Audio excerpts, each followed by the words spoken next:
Hi folks, just thought I'd do a quick video on how I turn Helen's digital artwork into printable stickers. I'm using a Silhouette machine, and I will be just running through the software side of it today. So I'm using Silhouette Studio. I have Business Edition, but you can use any edition. This will work in the free edition as well as Designer. So the first thing we're going to do is go to Helen's shop. I've purchased the artwork.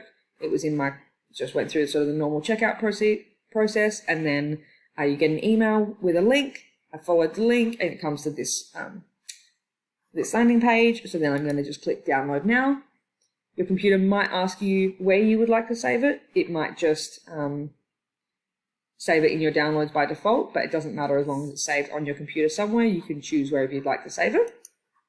Once you click save, it will appear down in this bottom bar that shows your recent downloads. So what I'm going to do is I'm going to click show in folder, and so that opens it up in File Explorer. If you've already saved it to your computer, just open up File Explorer and find where you've saved that folder. You'll notice it's got a little zip icon here, and it says compressed zip next to it, and we need to unzip this because Silhouette Studio can't open a zipped folder. So we're going to right click on it and click extract all. And then you can choose where to save it. Again, you can save it on your desktop or in whatever file system you use. So I've actually already done this, so yours will just hopefully do it. But I'm just going to extract it. And now you'll see that the exact same folder has appeared above. It's got no zip on the file icon, and it says file folder. So now we can go back into Silhouette Studio. This is what we're going to make, but I'm going to delete all of this so that I can show you how we're going to make it. So starting off with your page setup, select your machine, select your cutting mat, and I am using A4 paper because I'm in Australia. If you're in the US or anywhere that uses letter size paper, you will select letter size from the drop down or whatever other media size you're using.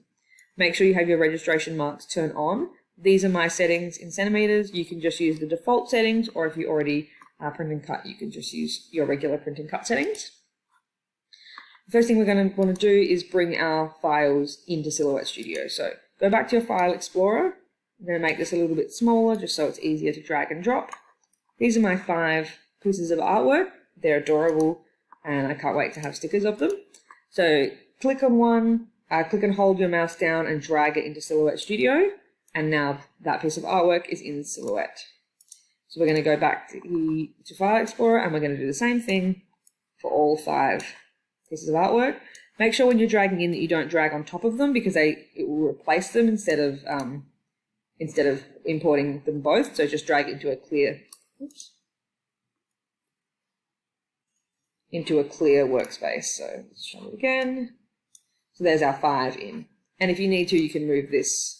So you can move File Explorer off to the other side so you can drag it in on either side. So we've done that now. Just going to minimize that and delete this extra. If you have auto trace on, these PNGs, because they have a transparent background, will have come in automatically traced. If you don't have auto trace on, then you'll need to trace them. So I'm going to run through quickly what tracing looks like, just so that if you don't have that setting, you know how to do it. So the icon over here is the trace tool. It looks like a little butterfly on the right, and you're going to select your trace area. Sorry, I've moved this. Select trace area, and we're going to highlight everything. All 5 pieces of artwork. If your computer struggles doing this, you might want to try doing one piece of artwork at a time, but most of you should be able to handle this fine. You're going to increase your threshold up all the way so that the sticker itself is outlined, but there isn't too much extra stuff around the edges outlined. And in this case, that's 100. For other artwork, you may need to bring it down a little bit, and we're going to click trace and detach. And what this is going to do is remove the transparent background. So you won't see much actually change when this step is complete. In fact, nothing looks like it's changed. But if you click sort of near the artwork and drag away, you can see this very faint outline, and that's the sort of transparent background and a tiny bit of the artwork being cropped away. So what we're going to do is we're going to delete that from all 5 because we actually don't want this. This is what's causing our cut lines to be funny. So delete all 5 of those. And now what you're left with is the artwork that's actually detached from its transparent background. So you could move these around if you wanted to. I don't know why you would. But for ease and make sure we don't lose any bits, I'm going to select all the artwork by clicking and dragging on my screen. and using Control and G to group them together. So again, I'm going to do that for all 5. So select everything, just so that each piece of art and all its little sparkles and glitters is all kept together. Control G. You can also right click. You can also select everything, right click and group if that's easier. So now we have our 5 pieces of artwork. So you can see now that we've got our 5 pieces of artwork and we're ready to create some stickers. So what I'm going to do is go over here to the rounded rectangle, and I'm going to draw some rounded rectangles, or I'm going to draw one specifically. And this is going to make our the outside of our sheet, so the sheets that are cut out from your main piece of paper. So we'll make them roughly the size we want, and then I'm going to make this green, and you'll see why later, but just make it green.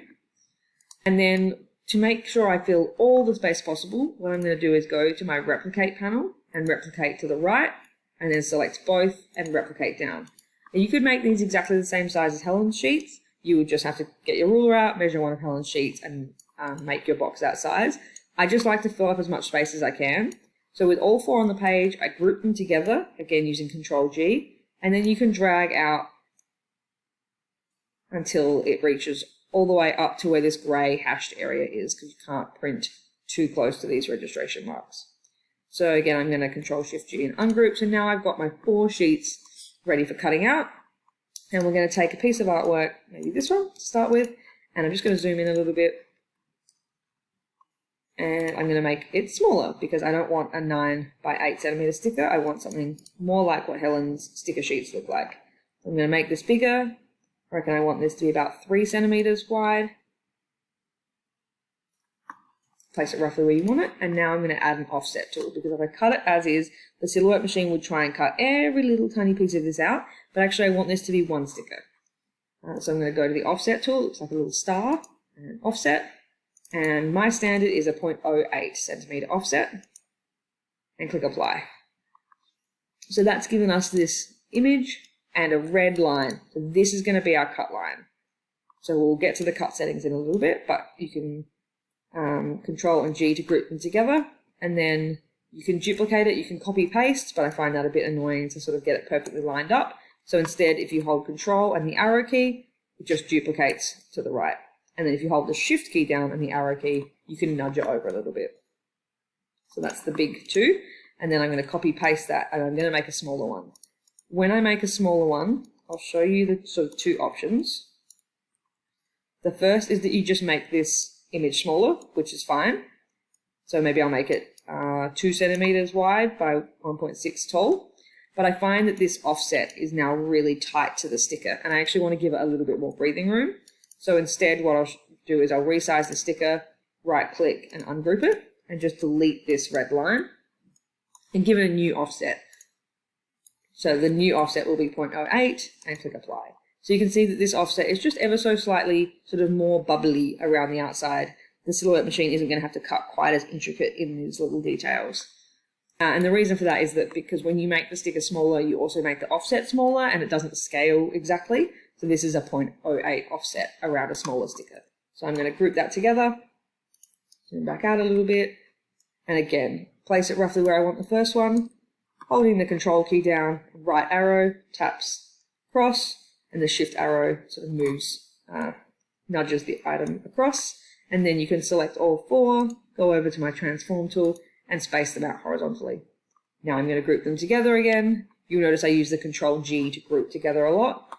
Control and right and down arrow taps duplicates downwards, and I actually just want to fit 4 in, using Shift and the down arrow key, and then space them out. So we've got a really cute looking sticker sheet here now. I'm going to group these together too, just so they stay nicely together. And then what I'm going to do is I'm just going to find the name of this sticker sheet. So this is Emoji's Cooking. So that's the first one here. And I'm going to just copy that name. And I'm going to just paste it into Silhouette Studio. And that's so that I can know what sticker sheet I used. You could give it another cute name if you wanted to. I'm just going to make that smaller. And maybe pick a more cute font. None of these really look like Helen's, but just something kind of...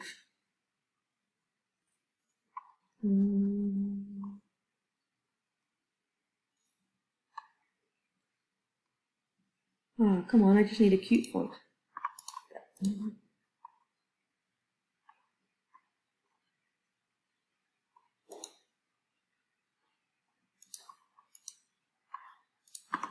That'll do. It doesn't really look like Helen's, but that's fine. Any font you like. And what I'm going to do, just because I'm working on it at the moment, is no, I really just don't like that. So I'm going to make it a little bit smaller, and then for consistency, I'm actually going to copy and paste that and put it on all 4 sheets now while I'm working on them.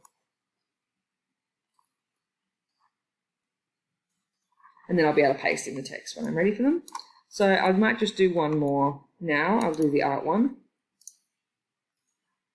So again, we're just going to make it smaller. About 3 centimeters wide is about the size that I like. Again, if you're using a bullet journal or a really big planner and you want bigger stickers, you go for it. If you are using a Hobonichi Weeks and you need all tiny stickers, that's the beauty of the digitals. You can just make them exactly the size you want.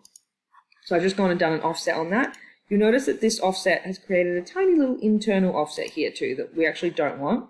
So we're going to right click on the offset and we're going to click release compound path, and that separates any internal elements from the external elements. So now we can just click on that and delete it. So now we just have one bubble. Again, we're going to group that together using the arrow key to duplicate to the right. I can't fit 3 across, but that's okay. And then I'm going to copy paste that to make it smaller. Delete the offset and then make the artwork smaller and give it a new offset at the smaller size. Apply, group them together. So it's a little bit of a time-consuming process, but it's actually not difficult once you get the hang of it. Space out the artwork, duplicate down. I reckon if we squeeze, we might be able to get 5 in here. Anyway, you can play around with sizes. I might actually delete these and make them a little bit smaller just so that I could fit in. Oops. Just so I could fit in an extra row, because I do have a smaller planner that I like to use, so smaller stickers work well for me. 0.08 offset, group them together.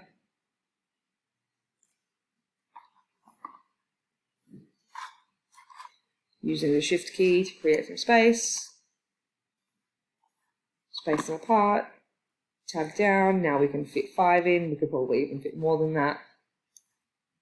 Space them all apart. And then what you can do as well, if you want to center them on the sheet, which I like to do usually, is select everything including the outside green line and center them. So we would do that for the other 3 artworks. The other thing you could do too is you could totally mix and match these. There's no reason you couldn't print stickers with different artwork on each sheet. I just like to keep them separate most of the time. So once you're ready to print, once you've got all your designs looking how you want, you would print them out, and I'm just going to show you then how you would cut them. So when you first go to the send panel, this looks a bit scary because everything looks like it's cutting out, and we don't want that. What you're going to do is come over to the line feature. You'll see now there's 3 options here. There's no color. There might even be more options depending on what artwork you've used, but no color, red and green. So now once we've gone into this setting, you can see this looks a lot more clean. And you can see when we zoom in that the cut lines are the red cut lines that we created with our offset tool, and the green cut line, which is our outside border. So then when you go to cut your stickers out, you will select, I've got a custom setting because I just know that's what my paper likes, but you would go through and go sticker paper white, and you would have to test out what your machine and your blade and your sticker paper does.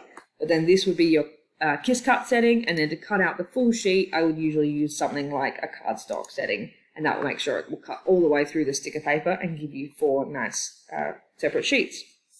So I know we kind of rushed through that, but it is quite a lot of steps, but once you get the hang of it, it's really easy to do. You want to trace your artwork if you need to get rid of the transparent background. Trace the artwork, resize the artwork, give it an offset, and then create the sheets. And again, for this one, I would go in and I would label this with cottage painting, cottage clip art, painting. And if that happens, you just drag this blue bar out. So it's, yeah, like I said, not hard, but does take a few steps. So let me know if you're interested in, if you've got any other questions, or if you're interested in seeing sort of a really long, slowed down tutorial. I can do that too at some point. Let me know. Have a lovely day and enjoy planning. Bye.